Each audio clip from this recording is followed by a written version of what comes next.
Prime Minister, let's talk about an event that continues to have its reverberations till today. Ram Mandir Pran Pratishtha.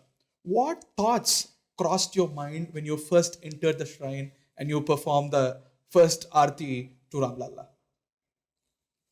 बहुत ही बड़ा भावुक सवाल आपने पूछा है। देखिए, जिस समय मुझे अयोध्या के इस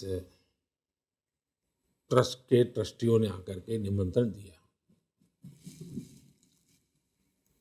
प्राइम मिनिस्टर को बहुत निमंत्रण आते हैं, लेकिन इस निमंत्रण ने मुझे जगदोल दिया। और जब से निमंत्रण मिला तब से मैं एक प्रकार से उस स्पिरिचुअल एनवायरनमेंट में डूबता गया। मेरे पास शब्द तो है नहीं कि मैं इसका वर्णन कर सकूं। और जो बड़े विज्ञान और अध्यात्म को दुश्मन मानते हैं एक दूसरे का, उन लोगों के लिए हो सकता है मेरी बातें बहुत बड़ा मजाक का एक हथियार भी बन जाए, लेकिन मैं कुछ और अनुभव करने लगा और अगर वाइब फील करने लगा। उसके बाद मैंने एक तय किया कि मैं 11 दिन का अनुष्ठान करूंगा। उसमें भी मैंने तय किया कि मैं ये अनुष्ठान खास करके दक्षिण में प्रभु राम जी के साथ जुड़े हुए जितने स्थान हैं वहां पर समय बिताऊंगा। पार्टी का भी काम करूंगा, सरकार भी काम करूंगा, लेकिन मेरा बाकी समय मैं अपना स्पिरिचुअल एक्टिविटी में लगाऊंगा। और उस 11 दिन के अनुष्ठान में मैं एक प्रकार से पूरी तरह अंतर्मुख हो चुका था। मेरे मन में यही भाव था। और जब मैं अयोध्या पहुंचा, जब मैं एक एक कदम चल रहा था, मैं यही मेरे मन में मंथन चल रहा था कि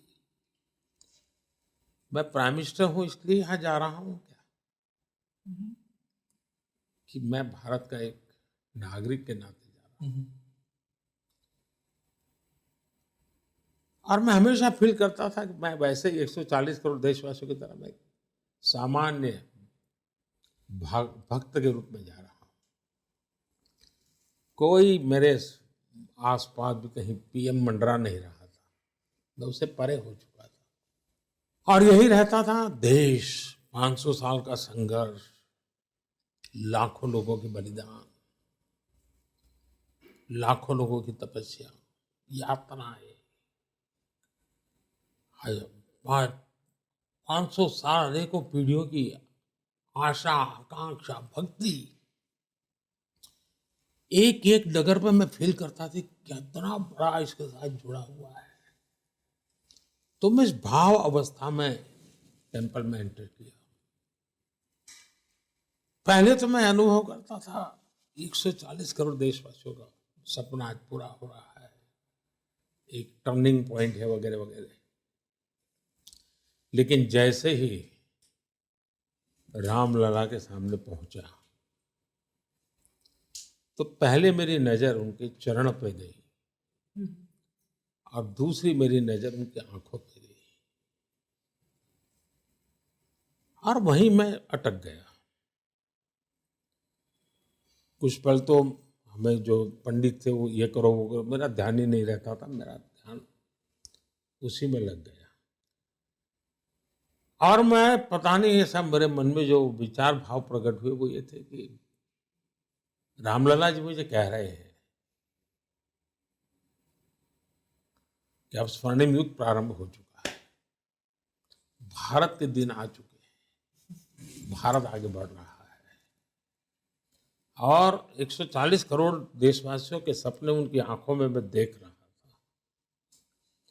और मैं मानता हूं मेरे मन में, मेरे लिए वो एक बहुत बड़ी शायद ऐसी पल, क्योंकि मेरे जीवन में बहुत से प्रवाह रहे हैं, लेकिन वो पल बाद में तो आरती वगैरह जो रिचुअल था वो भक्ति भाव से करता ही था, लेकिन ये जो मैं व्यक्तिगत अनुभूति करता था वो मैं शब्दों में नहीं बता सकता।